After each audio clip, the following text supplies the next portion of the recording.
राधे कृष्ण की ज्योति अलौकिक तीनों लोक में छाए रही है।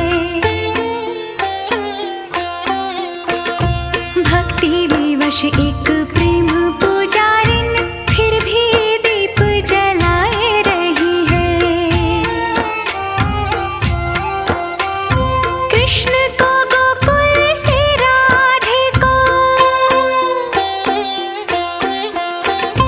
कृष्ण को गोकुल से राधे को बरसाने से बुलाए रही है।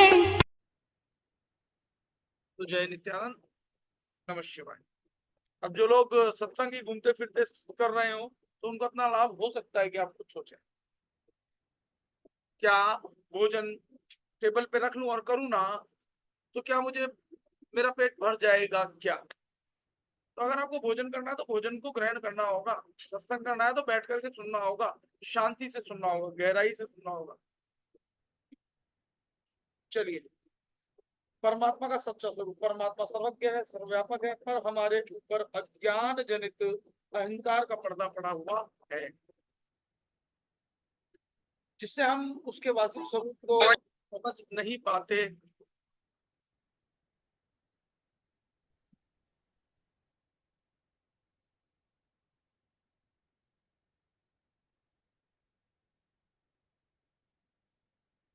जिससे हम उसके वास्तविक स्वरूप को समझ नहीं पाते। साधारणतया किसी लोग प्रचलित देवी या देवता को अथवा निचले मंडल के किसी देवी शक्ति को या उसके किसी अवतार विशेष को हम परमात्मा मानने की भूल कर बैठते हैं। करते हैं ना सभी लोग, हम करते आए हैं कि नहीं करते हैं? कुछ लोग अभी भी करते रहते हैं। जो वास्तव में भीतर है, ये शरीर ही मंदिर है, ये शरीर ही मस्जिद है, ये शरीर ही काशी है, काबा है। असली तो यही है, बाकी तो जो हम बाहर देखते हैं ना वो उसका संकेत है, प्रतिबिंब है। और हम प्रतिबिंब को इतना सत्य मान चुके हैं कि वो बिल्कुल सत्य ही नजर आता। जैसे अभी आपके शरीर को कोई चोट पहुंचाए तो आपको दर्द होगा, लेकिन जो पहुंचे हुए संत होते हैं ना, उनके शरीर के टुकड़े टुकड़े भी कर दिए जाए तो उनको दर्द क्यों नहीं होता? क्योंकि वो शरीर से सर्वदा, शरीर में होते हुए भी सर्वदा परे रहते हैं। पहली चीज, अब देख लो ना, मीराबाई का उदाहरण उठा के देख लो ना, कि सांप से डसवाने के लिए भेजा गया और सांप जो है हार में बदल गया। आप ये देख लो ना कि जहर भेजा गया, पिया तो अमृत बन गया। इसीलिए तो भजन बना है, मीरा ने विष पिया मानो अमृत पिया। हमारे पुरखों ने तो देखा ही होगा, ज्यादा पुरानी बात होना, 300-400 साल पुरानी बात होगी, 500-600 साल पुरानी हो सकती है, हजारों साल पुरानी बात तो है नहीं। तो अगर आप वास्तव में उस स्थिति पर पहुंच जाते हो तो आपका कोई बुरा कर सकता ही नहीं। पर संतों की दृष्टि में अज्ञान जनित भ्रांतियों से सदा, पर संतों की दृष्टि इन अज्ञान जनित भ्रांतियों से सदा ऊपर होती है। भले ही वे सर्वसाधारण में प्रचलित राम या गोविंद जैसे नामों को प्रयोग में लाते हैं, पर इन लोक प्रचलित नामों द्वारा वे परम तत्व परमात्मा को सूचित करते हैं, जो अनामी है और जिसके चरणों में काल शीश झुकाता है। काल शीश झुकाता है उनके चरणों में। आप उस अनामी के साथ जुड़ोगे तो काल जब उनके चरणों में शीश झुकाता है तो उनको जानने वाले बच्चों पर वो कैसे हमला कर सकता है? संभव नहीं है। और जब तक नहीं जानते हो, जब तक पूजा पाठ नेम संयम आदि से आपको कुछ सफलता मिल सकती है, कुछ सोने की जेल की जगह वो, लोहे की जेल की जगह सोने की जेल में हो, सुविधाएं सारी हैं लेकिन दुख तो वहां भी है। तो मर्जी है आपकी, समझो तो बहुत अच्छे, नहीं समझो तो भी मैं क्या कर सकता हूँ। इस वक्त पेड़ों की इतनी अधिक आवश्यकता है, पेड़ों को उगाने की। मैं अकेले लगा हुआ हूँ, 9 तपा चल रहा अकेले ही, क्योंकि मिस्त्री मजदूर भी आने बंद हो गए। क्यों? गर्मी बहुत ज्यादा है। सिर्फ एक मुझे ही नहीं लगती तो मैं तो गया कल जाकर के, एक एक बाल्टी संडे था, सभी पेड़ों में डाला, की मेहनत। क्योंकि अभी लोग समझ नहीं रहे, जो लोग नहीं समझ रहे हैं कि पेड़ों के बिना जीवन व्यर्थ हो जाएगा, एसी से कुछ होने वाला नहीं है। पेड़ हमें छाया देते हैं, पेड़ बारिश को आकर्षित करते हैं, पेड़ जो है हमें वायु देते हैं, ऑक्सीजन देते हैं जिससे हमारा जीवन चलता है, पेड़ हमें फल देते हैं, फूल देते हैं, पेड़ हमें ही नहीं पक्षियों को घोंसला बनाने की जगह देते हैं। पेड़ बहुत जरूरी है, बहुत जरूरी है, बहुत जरूरी है।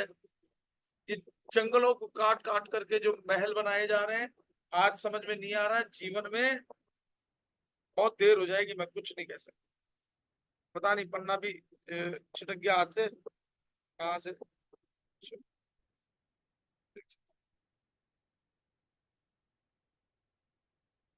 कुछ नहीं किया जा सकता, एक ही तरीका है, प्रकृति को बचाओ ताकि जो आने वाला समय है वो आप जान सको।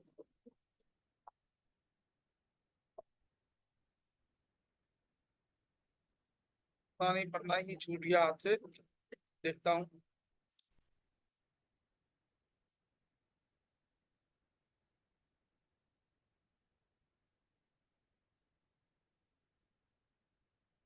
मालूम नहीं कहाँ चला गया।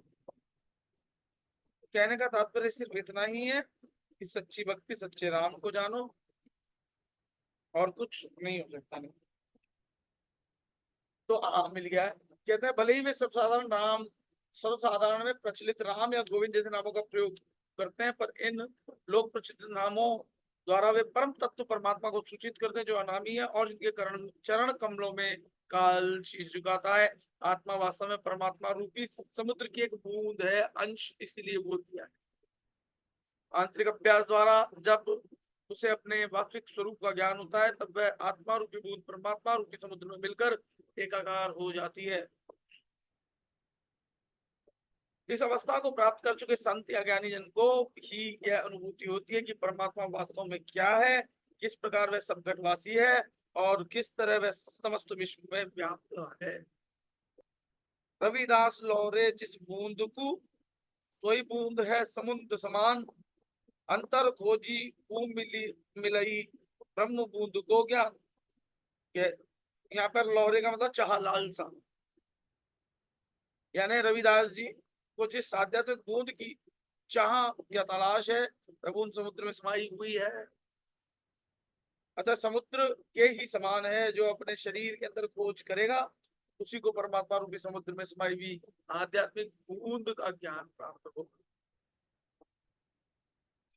का मथुरा का द्वारिका, का काशी हरिद्वार, रविदास खोजा दिल आपना, औ मिलिया दिलदार। अपने दिल भीतर हृदय में जाकर के देखो, सबको दिलदार मिले। जिस प्रियतम की तुम्हें तलाश है वह इन तीर्थ स्थानों में नहीं मिल सकता। रविदास जी कहते हैं कि उन्होंने अपना दिल हृदय या तीसरे दिल के अंदर खोज की, तब उन्हें अपने दिल में दिलदार प्रियतम मिल गया। आप लोग भी खोज कर। तुरक मसीती अल्लाह ढूंढई तेरे, हिंदू राम गुसाई, रविदास ढूंढिया राम रहीम को, छह मसीह दोहरा नाही, देहरा नाही। तुरक मसीती यानी भिन्न भिन्न धर्मों के लोग परमात्मा का भिन्न भिन्न नाम रखकर अलग अलग देव स्थान का निर्माण करके उनमें अपने अपने परमात्मा को पूजने में लगे हुए। मुसलमान मस्जिद में अल्लाह को ढूंढते हैं और हिंदू मंदिर में राम को खोजते हैं। पर गुरु रविदास जी कहते हैं कि उन्होंने राम रहीम आदि अनेक नामों से पुकारे जाने वाले परमात्मा को ऐसी जगह से ढूंढ निकाला है जहाँ कोई मंदिर या मस्जिद नहीं है।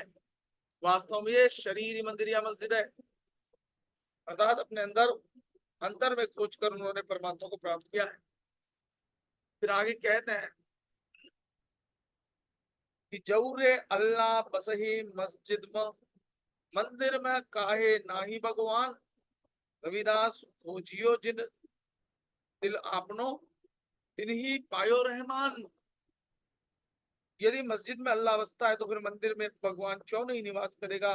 सच्चाई तो यह है कि वह न मस्जिद में है और न मंदिर में, वह तो प्रत्येक मनुष्य के हृदय में निवास करता है। रविदास जी कहते हैं कि जिसने भी अपने हृदय में उसकी खोज की है, उसे ही वह दयालु परमात्मा प्राप्त हुआ है। रविदास हमारो राम जी, दशरथ करी सुत नाही, राम हमऊ मही रमी रयो, विषम कुटुम्ब ही माही। यानी रविदास जी कहते हैं कि हमारे राम हैं, जो हमारे राम है, जो हमारे राम हैं, अर्थात जिस परमात्मा की मैं आराधना करता हूँ वे दशरथ के पुत्र नहीं है। राम तो वह है जो हम सब में रम रहा है तथा विश्व रूपी परिवार में समान रूप से व्याप्त है, जिसको कहते हैं वसुदेव कुटुंबकम। हम सब उसकी संतान है, तो सब भाई बहन हुए कि नहीं हुए?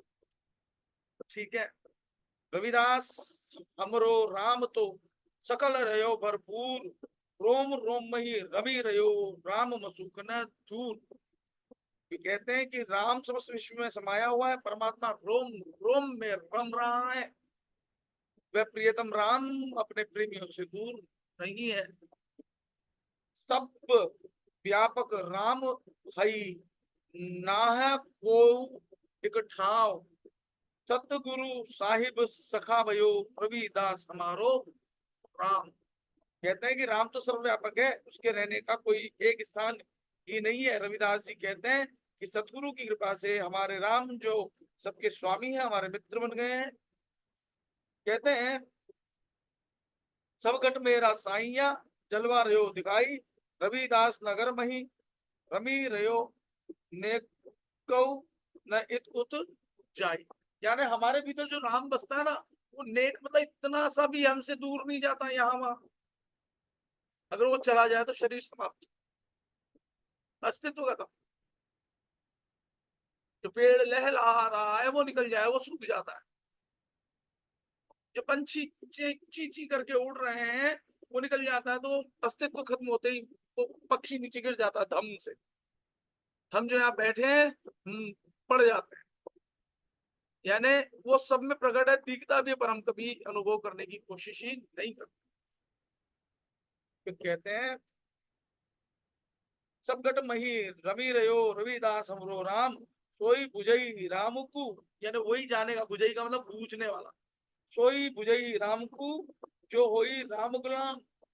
रविदास जी कहते हैं कि जो हमारे राम सभी के अंदर व्याप्त हैं, पर उनको वही लोग जान सकते हैं जो उनका सेवक बन जाता है। उनके अतिरिक्त किसी और को ध्याता नहीं है। प्रेम सर्वत्र परमात्मा से ही करता है। पेड़ों से प्रेम करता है तो उसमें परमात्मा को देख रहा है, हर जगह प्रकट है वो। अगर जानोगे तो हर जगह दिखाई भी देगा। फिर कहते हैं कि मुकुर महा परछाई जो उप मदे जो बास। मुकुर का मतलब प्रेमी, प्रेमिका, प्रेमिका महा परछाई जो उप मदे जो बास। उप का मतलब पुष्प, पुष्प जैसे बास यानी खुश सुगंध होती है। तैसो श्री हरि बसे हृदय मदे रविदास। वैसे ही जो है भगवान जो है माधव जो है वो हृदय में बसे। हम जो कथा करते हैं इसमें रविदास रविदास शब्द बोल रहे हैं, तो इसका मतलब रविदास खुद वो अपने लिए नहीं कह रहे हैं। रविदास जैसे तुलसीदास सदा हरि चेरा, तो तुलसीदास जब आप हनुमान चालीसा पढ़ रहे हो तो आप खुद तुलसीदास बने हुए हो, ये समझ के अगर आप हनुमान चालीसा को पढ़ोगे तो समझ में आएगा कि आप क्या प्रार्थना कर रहे हो परमात्मा। लेकिन लोग आज भी वो तुलसीदास सदा हरि चेरा, अरे भाई तुलसीदास उन्होंने शरीर को कहा है। इसी प्रकार से रविदास अपने आप को रविदास शरीर को लेकर के कह रहे हैं आपका। और इसमें भी चार भेद है। चौथा तो स्वयं जो रविदास यानी राम जो है वो सबसे न्यारा है, लेकिन जो अंश रूप में है, जो घटघट पे बैठा जीव है, उसको रविदास कह रहे हैं। समझो आप, रविदास पिय भिन्न जग में सुनी सेज न कोई, चित देखो तित पिय कर प्रगट मोजरा होई। मतलब इस संसार में ऐसी कोई सेज नहीं है जो प्रियतम के बिना सूनी पड़ी हुई हो। अर्थात संसार में कोई भी ऐसा जीव नहीं है जिसके अंदर परमात्मा विराजमान ना हो। इसलिए रविदास जी कहते हैं मैं जिधर भी देखता हूँ उधर ही पाता हूँ कि मेरे प्रियतम का सुरीला संगीत प्रकट रूप से गूंज रहा है। तो कितनी अच्छी बात कही है। जो बात भगवान श्री कृष्ण ने गीता में कही है कि यो माम पश्यति सर्वत्र सर्वम मयि च पश्यति, उसको कह रहा हूँ चित्त देखो तित लाल। तो लाल यानी देखो लाल हीरा, जैसे हम बच्चे को मेरा हीरा मेरा पन्ना मेरा लाल कहते हैं, उसी प्रकार से प्रेम से परमात्मा चित्त देखो तित लाल, मतलब वो ही दिखाई देता है। समझो बात। पिए बिन जगत में सुनी सेज न कोई, जित देखो तित पिया कर प्रगट मोजरा होई। फिर आगे कह रहे हैं कि शब्द यानी नाम ही परमात्मा का मूल रूप और सबका आधार है। इसी के द्वारा सारी रचना उत्पन्न हुई है और इसी को लेकर सारे खंड ब्रह्मांड खड़े हैं।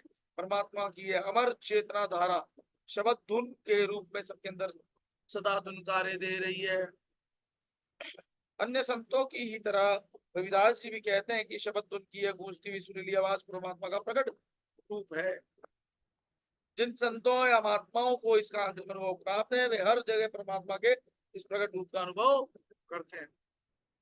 नरहरि चंचल हेमति मोरी, कैसे भक्ति करूं राम तोरी।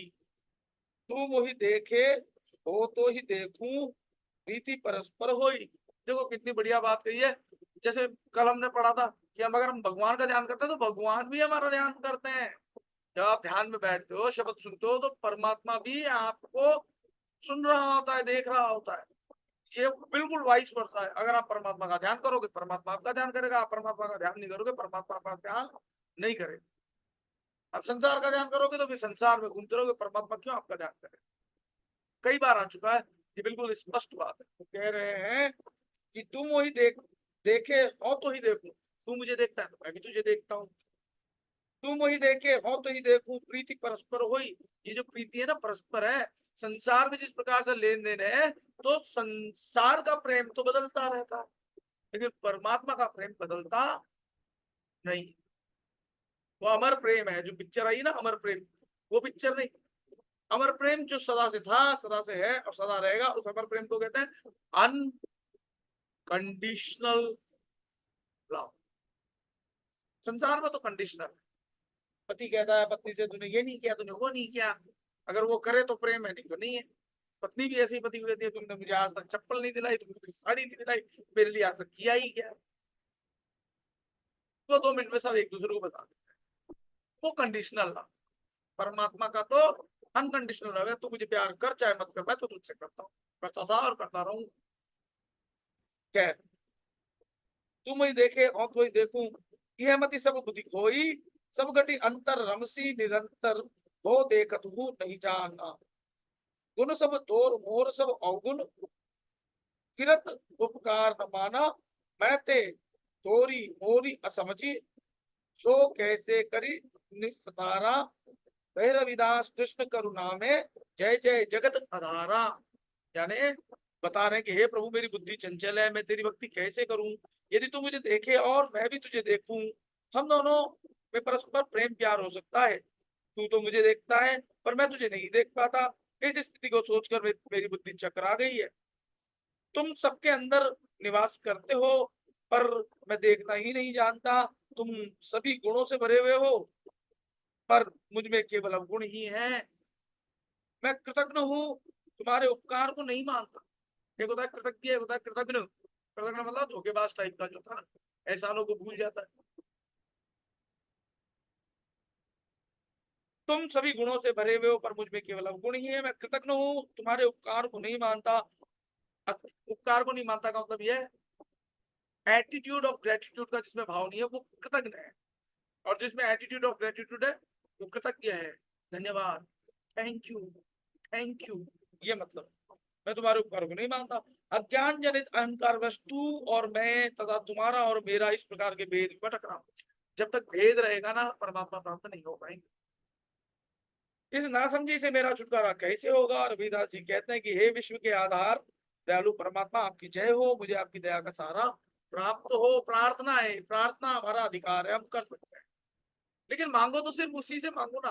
दुनिया लोगों के आगे क्या मांगना, मेरा ट्रांसफर करा दो, मेरी नौकरी लगा दो, क्या दुनिया से मांगना है।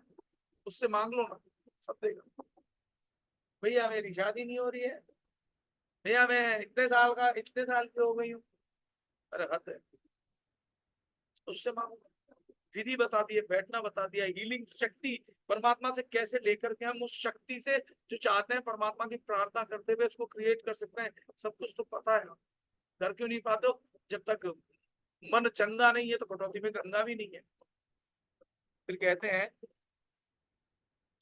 इस नासमझी से मेरा छुटकारा कैसे होगा? रविदास जी कहते हैं कि हे विश्व के आधार दयालु परमात्मा, आपकी जय हो, मुझे आपकी दया का सहारा प्राप्त हो। फिर कहते हैं वाणी में कि भाई रे, राम कहाँ है मोहि बतावो, सती राम ताके निकट न आयो। राम कहत सब जगत बुलाना, सो यह राम न होई, कर्म अकर्म करुणा में कैसो, करता नाम कोई। जा राम, जा राम ही सब जग जाने, ब्रह्म भूल रे भाई, आप थे कोई न जाने, कहे कौन सूझाई। सतत न लोभ परसी, जिय तन मन, गुण पर सत नहीं जाई, अलख नाम। अलख मतलब जिसको लखा नहीं जा सकता, जिस नाम, जैसे अगर आपने लख भी लिया, मतलब आप खुद तो जान रहे हो लेकिन आप बता नहीं पाओगे, गूंगे का गुण हो जाता है, उसको बताया नहीं जा सकता। मैं बहुत उसके संकेत भर कर सकता हूँ, रास्ते दिखा सकता है, ऐसा ऐसा ऐसा, लेकिन जानोगे तो आप, जैसे कोई गूंगा हो, गुड़ खा ले, कितना मीठा है कैसे बताएगा, खुद जा रहा है, इशारे करेगा, बहुत कोशिश करेगा, पर बता नहीं पाएगा एग्जैक्टली। बिल्कुल भगवान का नाम वैसा ही है जो भीतर गूंज रहा है। कह रहे हैं कि सतत न लोभ परस जिय तन मन, गुण पर सत नहीं जाई, अलख नाम जाको ठौर, न कतहु क्यों न कयो समुझाई। बड़े रविदास उदास ताई थे, करता को है भाई, केवल करता एक सही करी, सती राम की ठाई। मतलब हे भाई मुझको बताओ तो सही कि जिसे तुम राम कहते हो वह राम कहाँ है? जो सच्चा राम परमात्मा है उसके निकट तुम आए ही नहीं। राम राम कहते हुए संसार भूला हुआ है, ये सच्चा राम, ये सच्चा राम नहीं है। अच्छे बुरे कर्मों के बीच पड़े हुए जीवों के लिए जो परमात्मा सदा दयामय है, जो हमारे कर्म कर्म का ख्याल न करते हुए सदा कृपा पूर्वक हमारा उद्धार करता है और जो सारी सृष्टि का करता है, वही सच्चा परमात्मा है जिसे नाम कहा जाता है। हे भाई, जिसको सारी दुनिया राम समझती है, वह राम स्वयं भ्रम का शिकार हुआ है। सोने के हिरण के भ्रम में पढ़कर दशरथ, देखो भाई मैं नहीं कह रहा हूँ, ये संतों की वाणी है, संत कह रहे हैं तो संत कभी गलत नहीं कहते, इतना मुझे पूरा विश्वास। सोने के हिरण के भ्रम में पड़कर दशरथ राम उसे मारने के लिए उसके पीछे दौड़े, और इसी बीच रावण उनकी पत्नी सीता को हर के ले गया। अपने आप इस तथ्य को कोई नहीं समझता, किससे जाकर कहा जाए? जिसका तन मन और चित्त सदा लोभ से अछूता है, और गुण जिसे गुण यानी सदगुण रजगुण और तमस तम गुण कभी स्पर्श नहीं करते, उस अलख नाम या सच्चे परमात्मा के बारे में जो किसी एक ही स्थान में सीमित नहीं है, कोई समझाकर क्यों नहीं कहता? रविदास जी कहते हैं कि हे भाई, हम सभी दुखी या उदास इसलिए हैं कि हमें मालूम नहीं कि वास्तविक कर्ता कौन है। केवल एक कर्ता को ही सही रूप से पहचानो, सच्चा परमात्मा उसी जगह है, अर्थात कर्ता पुरुष ये सच्चा परमात्मा। सच्चा कर्ता कौन सा? जिसके जो करता है उसके भीतर ही भाव ही नहीं कि मैं करता हूँ, मैं उस कर्ता की बात कर रहा हूँ। सब कुछ तो उसी से हो रहा है, सोर्स ऑफ एनर्जी, जो एनर्जी है, जो शक्ति है, उसका भी जो सोर्स है, उसकी बात कर रहा हूँ। कालहु नाई ताहि पद सीसा, नहीं बिसरऊं खिन एकहु ईसा। जन्म मरण अरु जग जाला, नाम प्रताप व्यापही ब्याला। अवग अगत विगत अनादि अनूपा, विश्व व्यापक ब्रह्म अरूपा। घट घट त्य पेखियत, ऐसे जल मही लहरी, लहरी जल जैसे, जल में लहर होती है और लहर में जल होती है, ऐसे वो परमात्मा है। विश्व व्यापक ब्रह्म अरूपा, विश्व में व्याप रहा है लेकिन ब्रह्म अरूपा, उसका कोई रूप नहीं है। जैसे वो फॉर्म में आता है, बताया तो निर्गुण निराकार ज्योतिर्मय, पहले आकार बना, आकार से प्रकार बना, कई प्रकार के आकार बने ना। वो मछली में भी है, इसीलिए मत्स्य अवतार की कथा कहनी पड़ी। वो कछुए में भी है, इसलिए कच्छप अवतार की कथा कहनी पड़ी। वो वामन अवतार बौने व्यक्ति में भी है, जिससे हम बौना है तो नफरत दिखाते हैं, वो उसमें भी है। वो परशुराम में भी है, वो राम में भी है, वो कृष्ण में भी है, वो बुद्ध में भी है, वो सब जगह, लेकिन वो अरूपा है। तो निर्गुण निराकार जो उसका आकार नहीं है, लेकिन अब जैसे ही आकार हुआ तो नीचे आया, अवतरण कहते हैं इसको। वो निर्गुण से सगुण, सगुण से फिर तीन गुणों में चला गया, यानी आकार से प्रकार, प्रकार से विकार, विकार से संस्कार बने। इन संस्कारों को ही तो भुगत रहे हैं हम सब लोग। अच्छा बुरा संस्कारों की वजह से ही तो हो रहा है। कोई बच्चा खराब करता है, इससे संस्कार अच्छे दिए, माता पिता ने अच्छे संस्कार नहीं दिए। अरे भाई, ये संस्कार, आकार, प्रकार, विकार ही तो हम जितने नीचे उतर गए और नीचे वाले की पूजा करने लगे, आकारों की पूजा करने लगे, तो भीतर निराकार बैठा है, उसको जानो। खैर, आगे बढ़ते हैं।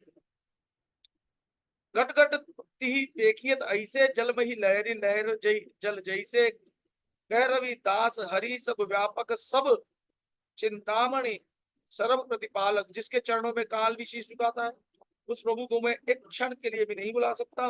उस प्रभु के नाम के प्रताप से जन्म मरण और सांसारिक मायाजाल रूपी सर्प का असर नहीं हो सकता। और गीता में अध्याय नंबर 9 में स्पष्ट कहा है कि भूतानी यान्ति भूतेज्या, भूतों को पूजने वाले भूतों को पूजते हैं। पित्रानी यान्ति पितृज्या, ऐसे करके है, पितरों को पूजने वाले पितरों को पूजते हैं। जो जिसको पूजता है वो उसी को प्राप्त हो जाता है। तो आप जड़ को पूजोगे तो जड़त्व को प्राप्त होगे कि नहीं? पत्थर के अंदर आप जो है कीड़ा मकोड़ा बन करके आ जाओगे, है ना। जड़ को पूजना छोड़ो। जो निर्गुण निराकार चैतन्य है, जिससे जड़ का अस्तित्व दिखता है, उसको तो तुम खुद ही अस्तित्व हो वास्तव। कहते हैं वह परमात्मा कभी बीतने या नष्ट होने वाला नहीं है, वह पुरातन पुरुष है। अच्छा, एक चीज बहुत चल रही है आजकल, सनातन सनातन धर्म सनातन। अरे सनातन कभी, सनातन नष्ट हो सकता है क्या? कोई अर्थ जानता है सनातन का वास्तव में? कोई मुझे बताएगा, कोई भी एक जना ऐसे कर, सनातन का वास्तविक अर्थ क्या है? कोई नहीं बता पाएगा, मैं बता देता हूँ। देखो, एक होता है पुरातन। हाँ चलो रचना जी बोलो। 1 मिनट में अनम्यूट कर दूं आपको। हाँ 1 मिनट, बोलो बोलो, थोड़ा जल्दी बोलो, मैं ऑफिस जाऊंगा ना। हो रहा था हाँ? राम राम जी, वो ना जब से दुनिया बनी है, जब से जो चल रहा है सनातन, शुरुआत से ही नहीं, वो नष्ट नहीं सृष्टि होता। चलो मैं तब से ही। आगे मैं बोलता हूँ। म्यूट कर रहा हूँ, मैं म्यूट कर दिया। देखो, सनातन का मतलब होता है जो मिट ना सके, अविनाशी को सनातन कहा गया है। सत्य कभी मिटता नहीं, सनातन कभी मिट ही नहीं सकता। जैसे आत्मा को काटा नहीं जा सकता, सनातन को भी काटा नहीं जा सकता। सत्य, सनातन का मतलब, पुरातन का मतलब होता है पुराना, जो जा चुका है, खत्म हो चुका है, हिस्ट्री, इतिहास, है ना। जैसे आज आप जिस घर में रहते हो, किसी समय घर था ही नहीं, आज है, और आगे कई वर्षों बाद, सैकड़ों वर्षों बाद नहीं होगा, ये हो जाएगा पुरातन इतिहास। लेकिन जो था, है और रहेगा, वो है सनातन। तो सनातन कैसे खत्म हो सकता है, बता दो। सनातन का अर्थ यही है जो समाप्त ना हो और नित्य नवीन दिखाई दे। जैसे शिव को दिखाते ना, शिव ऐसे नशे में दिखाते हैं, भांग के नशे में जैसे होता है यो भंग खप्पर में, वो सिंबॉलिक है, भांग नहीं पीते। भांग का क्या एक खासियत क्या होती है कि भांग में न्यूरॉन्स इस तरह से फ्लो करते हैं कि हर चीज नई लगती है। इसलिए शिव जी बीवी से बोर नहीं होते, उनको पत्नी हर बार नई दिखती। संसार में क्या होता है, बीवी पुरानी हो जाती है तो फिर खिटपिट खिटपिट शुरू हो जाती है कि अब नई नहीं दिख रही। लेकिन न्यूरॉन्स क्या करते हैं, जो नशा, भांग के नशे में जितनी बार एक चुटकुला सुनोगे ना, 100 बार सुनोगे तो 100 बार हंसी आएगी। वो होता है सनातन, नया का नया बना रहे और कभी खत्म ना हो।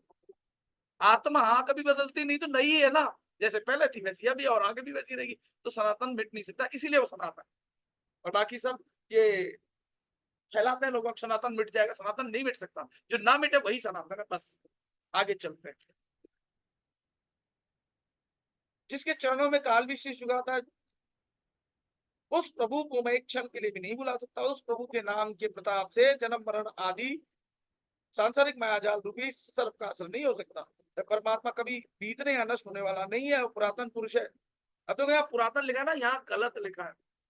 पुराना तो है परंतु सनातन है, पहले भी था, अभी भी और आगे भी रहेगा।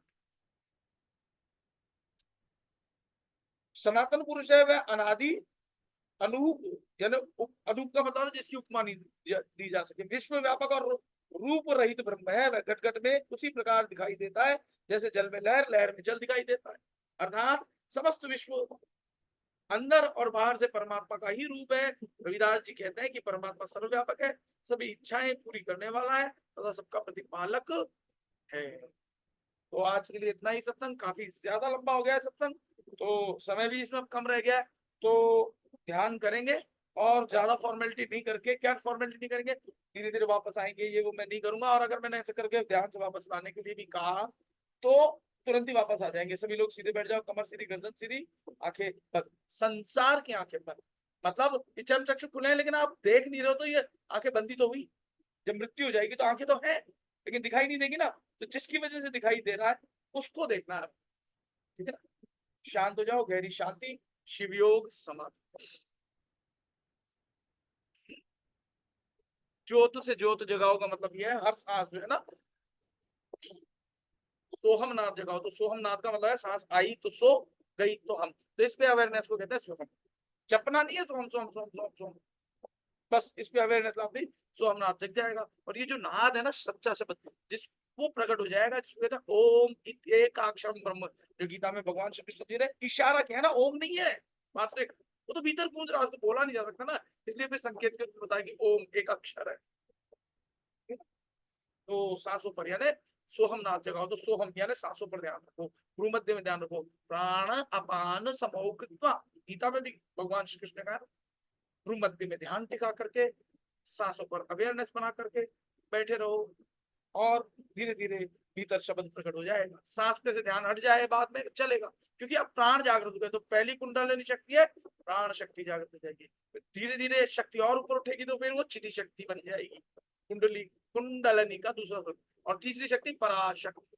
आज मैंने आपको पहले भी बता दिया है, बाहर लोगों को, ज्यादा लोगों को पता नहीं है कि कुंडलनी भी 3 प्रकार की, एक होती है प्राण शक्ति, एक होती है चिति शक्ति, और एक होती है पराशक्ति। बहुत अच्छी।